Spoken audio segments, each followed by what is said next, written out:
What's happening, guys? This is FML TV. So we've changed the dates and days this time. Normally we do it on Thursdays. This time we have it today on Friday. Now, what's good today is we have a very special guest. If I put the poster back on, you'll see Joel Black. He's a special guest today. He's a director. And he's based out of the coast area. And this is quite different because I've been working with a lot of creatives and studios and filmmakers more from the CBD area, more from Melbourne or Brisbane. But, you know, when you go to Kiama area, when you go to Newcastle area here in Sydney, you know, there's a lot of talents over there too. So without any further ado, I want to be able to show you his setup. Want to be able to show you his system, the way he's actually got everything set up. And I mean, you guys have all seen my studio, and I've been working months and months and months and trying to get this up and running, you know, fixing problems, getting my computers up and running, Davinci and all of that. But if you look at this studio, it might change your perspective on how things are done. So let's invite him in and see how this goes. So Joel Black from Tommirock Studios, how are you, my friend? I'm good, mate. How are you? Very good. I love that image behind, man. Like straight away, I've got so many questions. Was it with, you know, Black Mist, Pro Mist? Are you using grading? Is it a special lot? How did you get into this? So all of this entire filmmaking and the setup and the process, how did you get into this? I think Joel's frozen at the end over there. Oh no, you're back. You're back now. Yeah, you're frozen there, Joel. Yep, you're back. Good. Sorry, what was that? I missed that question. What was that question? Yeah, sorry. So I was going to ask you, how did you get in all of this? So this setup you've done, you know, you've got obviously a studio going on there. How did you get about to this? Whoa. Going, you know, way back, I was touring with artists and producing music for people, and which Tommirock initially started as a music production house. And back then, you know, it sort of went hand in hand with you know, with marketing music. It was music videos, and so we sort of dabbled in that. My father was in video production as well, and so I sort of, you know, had a lot of interest in it and played with cameras growing up, and sort of I suppose it just sort of took it to the music studio to the next level to offer those services. I mean, we're going back to early 2000s. And then it sort of, you know, went into commercial filmmaking and then into feature films and so on. So and today we still handle everything from features, commercials, music videos, all sorts of different things and all sorts of different budgets. That's amazing, man. That's amazing. So you've got a Davinci setup there, and I can tell by seeing the control panels. I've actually got the same one. It's great, isn't it? It's great, right? Is that an Elgato Stream Deck behind it, or is that some? It is, right? Okay. Yep. Okay. Yeah, no, we got the Stream Deck. We run. Obviously, our studio is we handle post work externally for a lot of filmmakers. Nice. So, you know, there's a lot of our role is we'll just get people sending us footage to edit, to correct and grade, do sound design, sound mixing and mastering. So we've got all the staff here that are really, really good at their jobs to handle all that. So I'd say about, you know, half of our work is being on set and creating it, and then the other half of our work is dealing with content that we didn't shoot. It's just for other people all over the world. Definitely. So the best workflow for us is Davinci Resolve, obviously with just the support with all the different codecs that is easily integrated into Resolve is a big plus, and its workflow, but also the collaboration feature is a big plus for us. So we run a really fast server over a gigabit network, 10 gigabit network, and that allows us to collaborate. So for example, this feature film, this is cooked. Zach's in the other room right now editing that. And I'm in here grading that, and Mitta can be in the other room on the project doing placing music tracks, sound design. Josh can be mixing the tracks as well all at the same time. Show us around a little bit of the studio. How it looks like. Maybe before we get into the details, let's have a look at how the studio looks like. So this is obviously that's my color suite. That's where I do all that. Then we've got Mitta in here handling audio. Hey, how's it going? Good. How are you? I'm It's very a good. bit So dark in in just here for a you. so in a basic nutshell, what's over there? What's the door? What platform are you guys using? I'm working in Cubase at the moment. Okay. Actually, I say in the moment, always, at all times, Cubase. Um, and currently now I'm bouncing out a EP for a Australian band that I've hopefully finished mixing. Final mix number 10. You know. Nice. Um, and yeah, outboard, my monitors, and my treated space. Very nice. Very nice. What speakers are those? So I've actually got the PreSonus Aeros and I'm stuck with them at the moment. They sound good to me. What are you on? Yeah, these are Atom, which I think those Eris they've got Ah, I think they're modeled off these. Have they got the ribbon tweeter? I'm not 100% sure. I think Okay, yeah, I'm not sure if that one's discontinued, but yeah. When I got yeah, my one, he was from Store DJ. At that time, that particular one was not coming out. So I think the sure. PreSonus Okay, Aeros was on sale, so yeah. I ended up getting this. Yeah. I think what you've got is based off Interesting. the same technology, which is like a ribbon tweeter instead of a traditional one.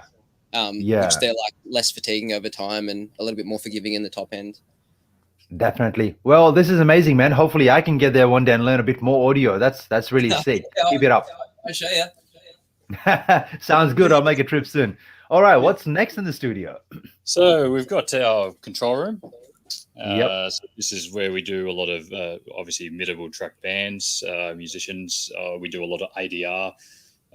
We have voiceovers. So we've got multiple rooms, small and large rooms down there with TVs. So when we do ADR work for films, we get a lot of overseas ADR, which either through Source Connect or we just track it in house and send it over to footage. So usually this Mitter and Josh would usually sit in here, depending on the project and what their needs are. And then we come over here to our edit suite, and we have Zach Stoltenberg. Hello. How are you doing? Hey, Zach. How are you? I'm not too bad, thank you. So Zach's working on the same project that's on in my room at the moment, which is the Cook film. So Nice. he's editing, and simultaneously I'm in the same project doing color. So, are you guys using a full network workflow for Davinci so you can open the same projects in different rooms, or they're all separate projects in regards to how they get transferred? No, it's we've got a shared database on our server, which so he's in the exact same project I am in my room. Okay, nice. All right, beautiful. That has to be done. Yeah, It's just straight into the other room, and I can be grading scenes straight in here at the same time. At the same time, the same project. So at the end of the day, I just go to the delivery tab and hit deliver, and everything is all done.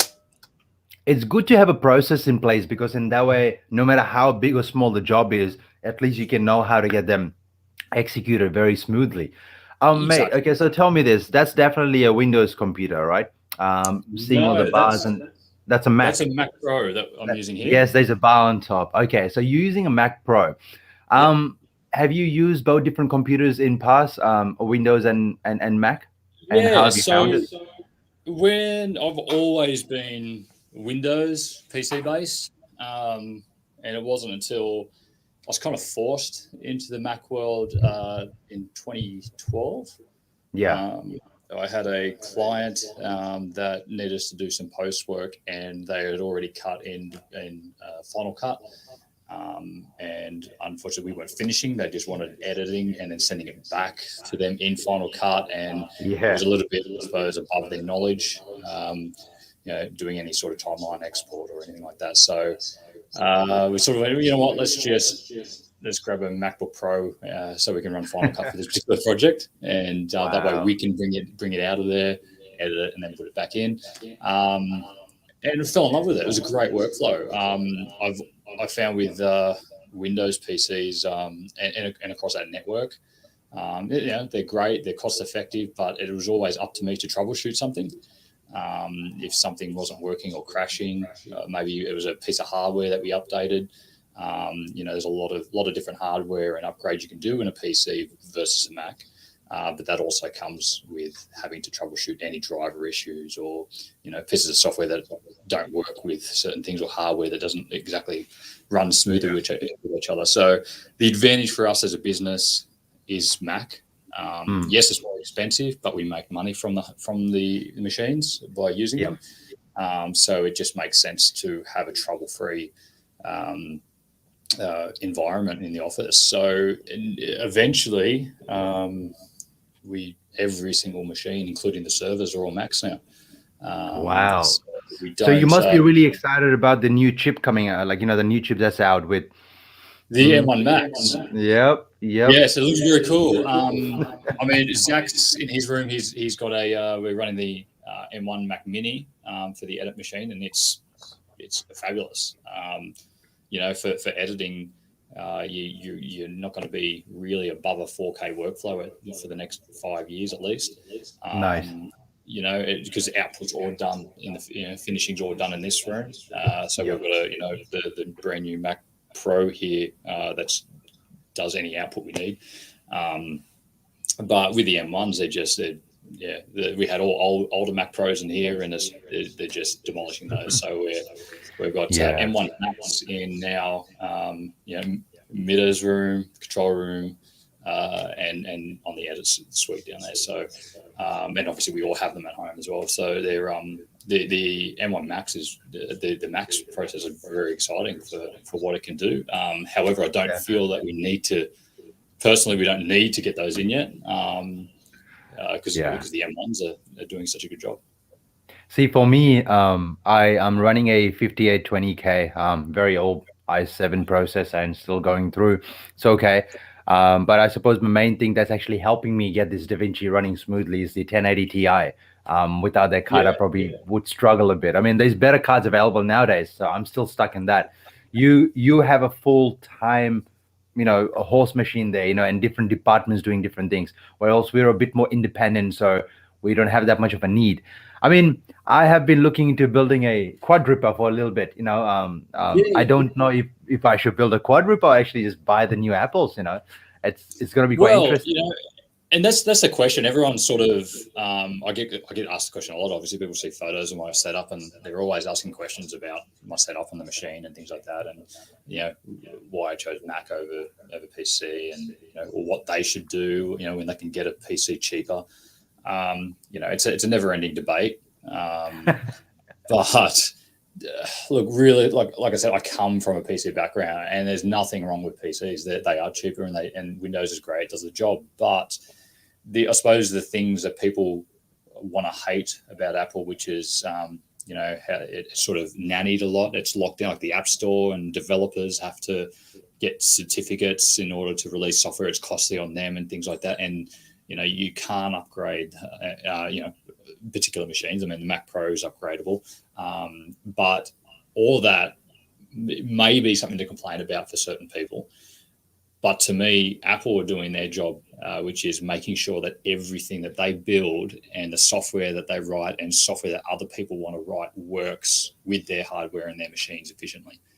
Definitely. And in the end, that just does a better thing for my day. Do you know what I mean? I know that, people always complain about, Premiere, obviously. People always complain about Premiere crashing. And people complain about Davinci crashing, but realistically, we hardly see a crash because we're not running, hardware that is from a different brand that we've chucked in to try and upgrade or anything like that. It's all about testing. For my Windows desktop tower, I built this thing, I'd say about 5-6 years ago, and when I did build it up, slowly I started seeing that I was having issues with computers restarting. Every single time I do a video export, it would restart. So I didn't know what was the issue. So I took my motherboard out, knowing the first thing, took my motherboard out and I swapped it. And it was better. It was better for about 12 months. And then after that, it started getting really bad than how it was. Then I just kept on going, diagnosing one by one, and finally figured out that it was my RAM. And when I changed my RAM, and just got 2 times Corsair, the new Wagner's 16 gigs each chips. I got 32 in there only. Before I had 48, now I've got 32. but my computer is running faster than what it used to 5 years ago. So it's just a matter of getting the right components working with the right, That's yeah, exactly right. All the software is written and tested on certain things, and exactly. Microsoft they don't nanny as much as Apple do in that sense. But like I said, so that suits certain people, and that's why things are cheaper on the PC side. For the Mac, I mean, like I said, all the things you've had to do and the times that your machine has restarted itself or crashed, or you've had to replace parts or done reloads. We don't go through that. I had a 2010 5.1 Mac Pro in here before the new one. And it was only last year they replaced it. It was just solid. I knew that, what Apple, I used recommended cards that worked in the machines enough to work, and never had any issues with it. So to me, that's for the price of a Mac Pro, for example. If you add up all the time that you've spent diagnosing and troubleshooting your own machine and having to fix it, that's what we were doing when I was running Windows networks in here and Windows machines. Midget would come to me and go, "Oh, I can't open this up, or it's not doing this, or it's the video display is incorrect," and that takes time out of your day. And when you put a figure on your day or your hours, you might as well just spend the money on a Mac Pro and not have the stress. Definitely. All right. So, what does Vickery say? Of course, Vic, yes, the PC is definitely good. And Vickery also helped me a lot. I'm trying to get to the bottom of this on how to get my PC working. So that thanks as well over there. Here we go. We got Bailey here as well. He's from Newcastle. Cool. Yeah. So we have some Newcastle people over here as well. We got Carl from Philippines. Interesting. All right. So tell me this, right? What is your workflow? How do you get a project from a hard drive and put it there and go to the whole thing? I know you guys have different computers for different jobs, so it's going to be quite interesting for audience or people who are going to watch later. But professionally, how do you want to work with this? Yeah. Essentially, our work, we have, like you said, particular rooms and machines set up for particular tasks. But it doesn't mean that the task can't cross over. So sometimes, if Zach's doing something, there's been edits where he just needs a little bit more GPU power than the M1 can provide. Well, that's where he'll come to this room and use the Mac Pro. So being in Davinci Resolve, obviously, we have the same plugins purchased and licensed across the same room. So everything is when we're running it in here, it can run in there and vice versa. A client will either we have our own server here, and a client will either upload all their footage and project files to a private link that we send them. So when they book in for us for either mixing or grading or editing or whatever it may be, on booking they get a secured link to upload their footage to our internal servers. So as long as they have to have it all uploaded for the date that they're booked in. So when we walk in the doors of a morning with our coffee, we sit down, we get the project open, and we know that we don't have to wait for downloading, from another service like Dropbox or anything like that. We know that everything's there.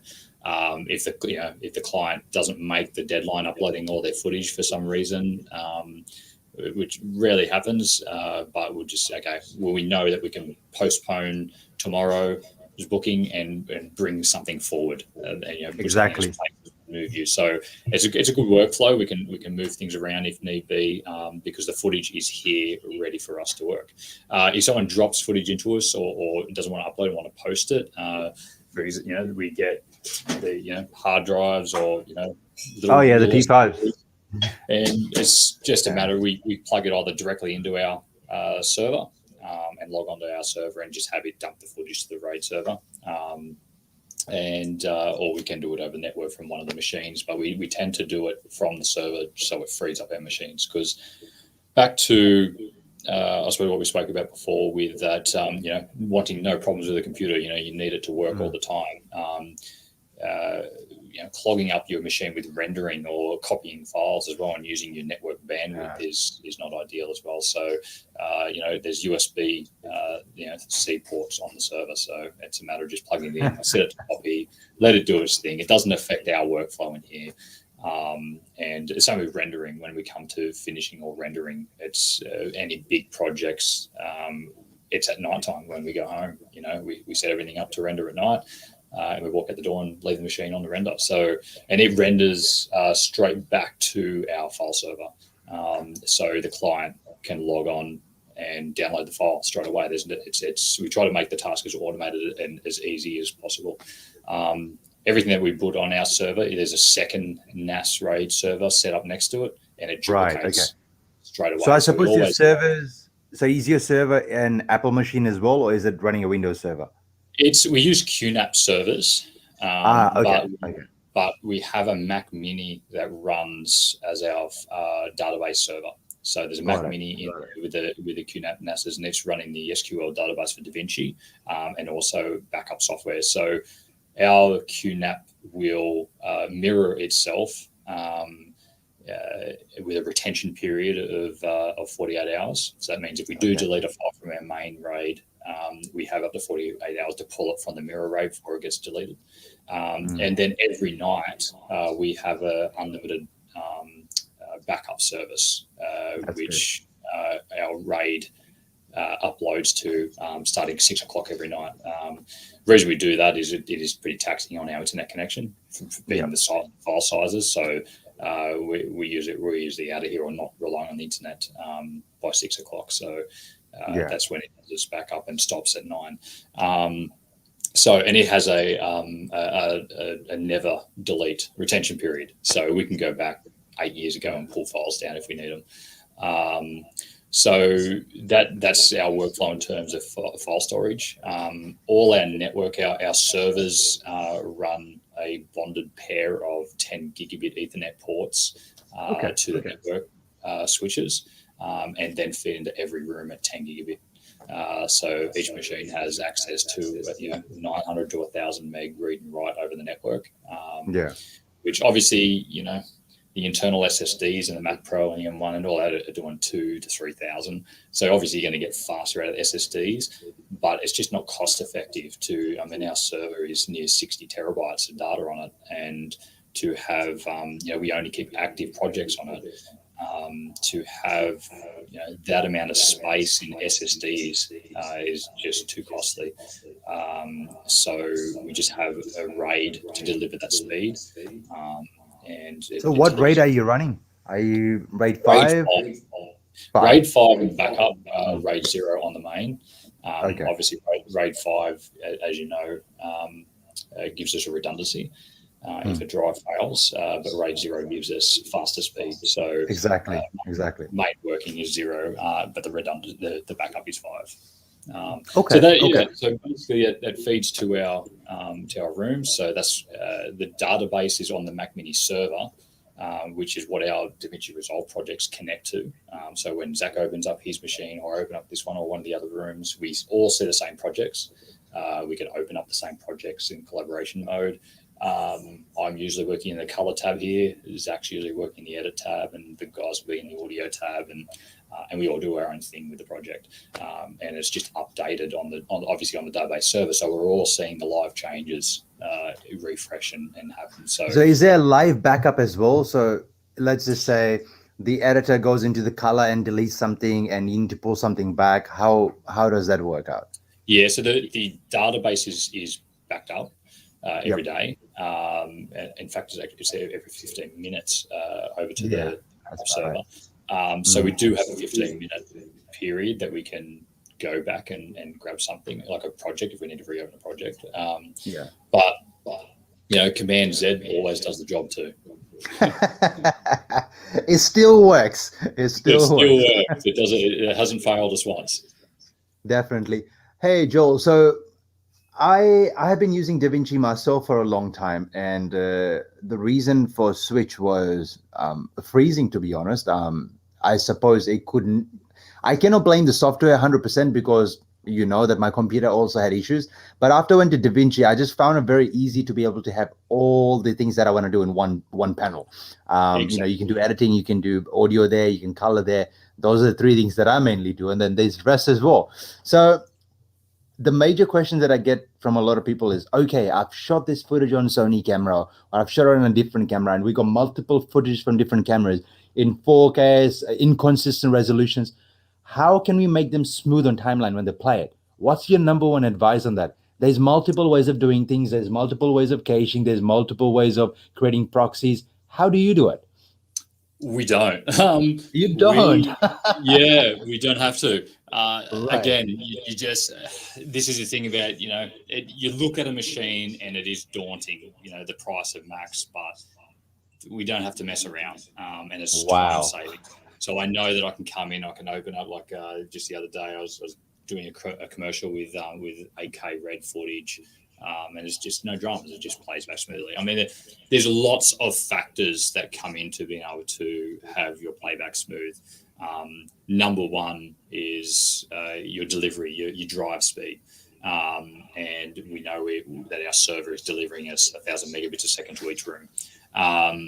It can do a total of, I think it's around 2.8 that the drives are actually spinning at to deliver, but we're limited to the 1,000 through the network.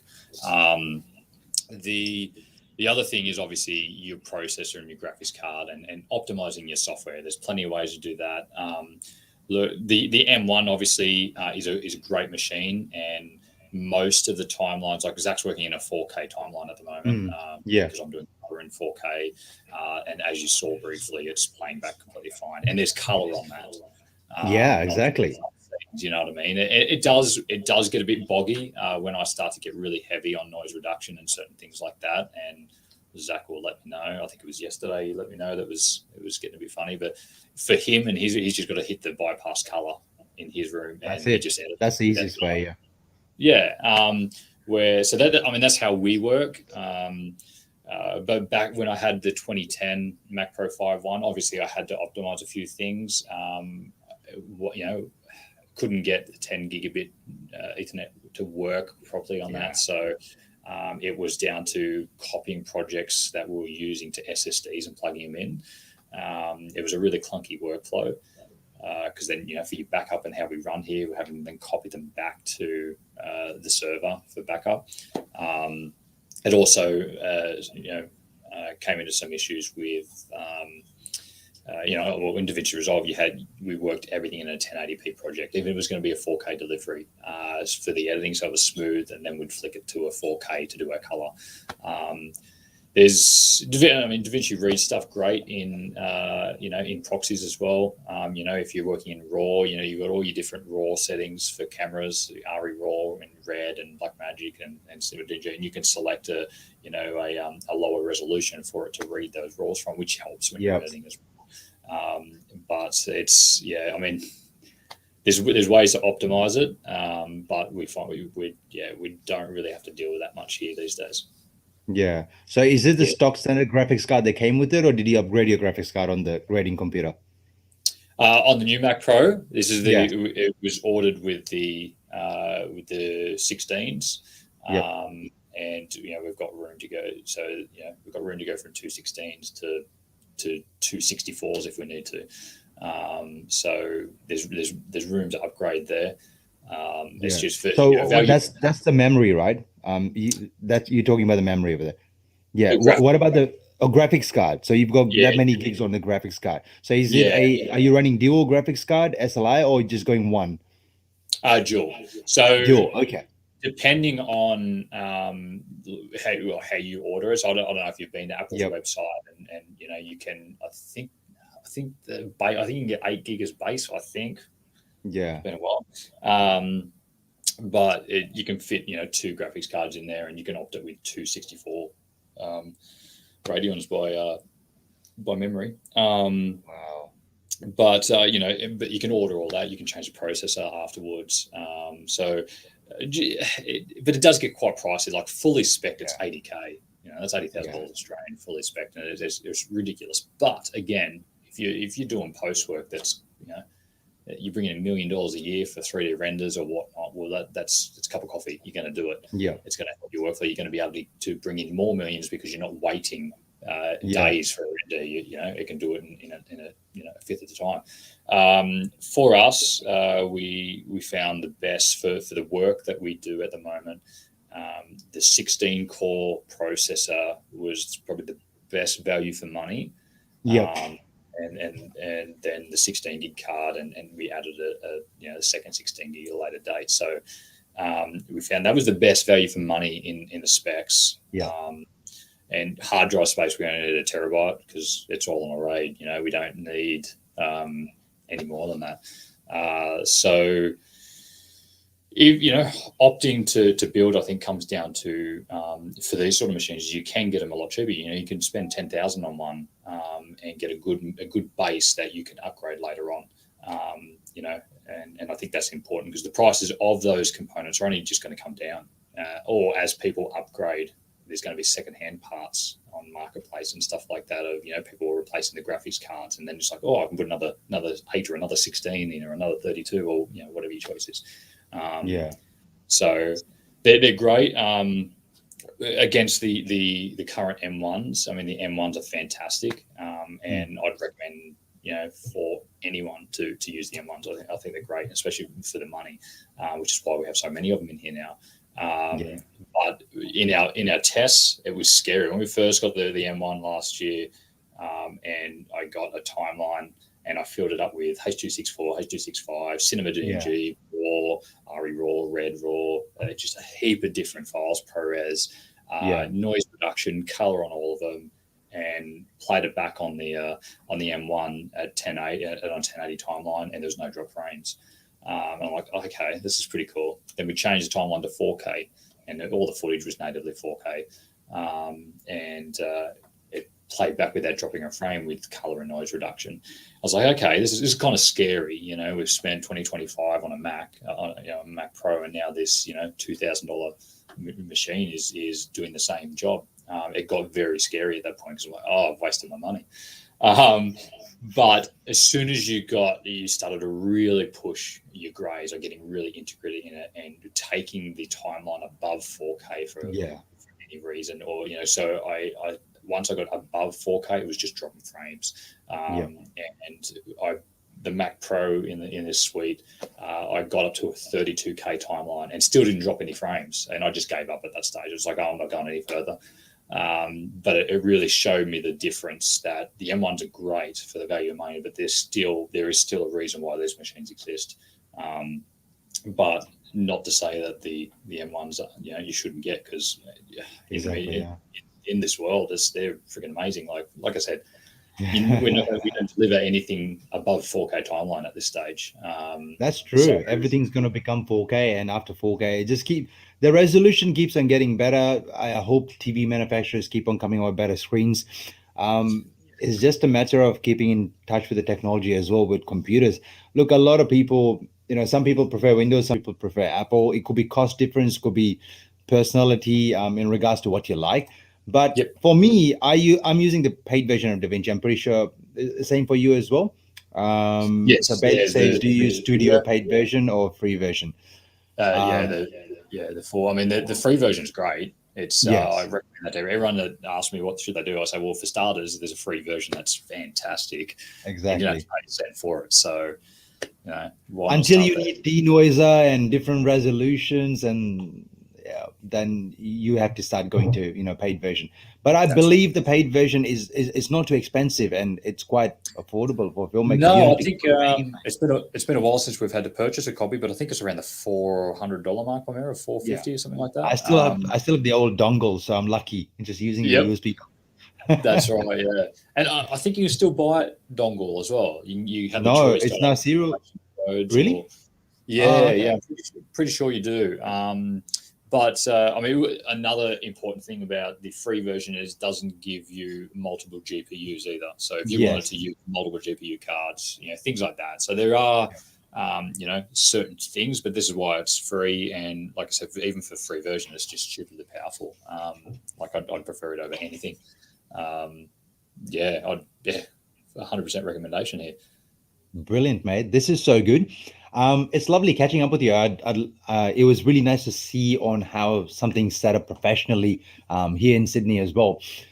It's Likewise. Is there any final words? Do you want to show us something before I let everyone go and you go as well? And you can get back into your project and start earning some money. I haven't actually prepped anything to show, but yeah, everyone can jump on our website, tommirock.com, and obviously we're here to at all different levels for post-production, whether that's audio mixing, audio cleanup, audio mastering, editing, color grading services.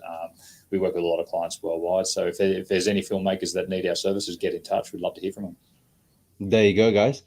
So this is Joel Black. This is Rah Sharma. We have been having a chat for the last couple of minutes, and it's been quite fun. Amazing bloke over here.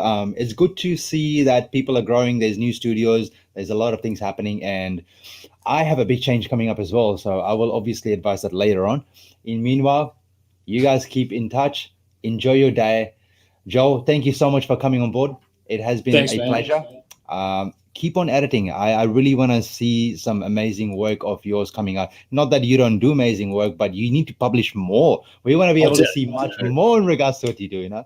It's perfect. Definitely do. We always talk about how lazy we are with the social media. Oh, yes. We're trying to be more active. Yep. You know, just like web developers' website probably looks the worst, but they have better projects. You know, filmmakers' website look the worst, but they have better projects. It's a game, you know. That's how it goes. But Bailey also says, have a good day, man. So you guys in the same area as well. Take it easy. I'll speak to you next time. Bailey.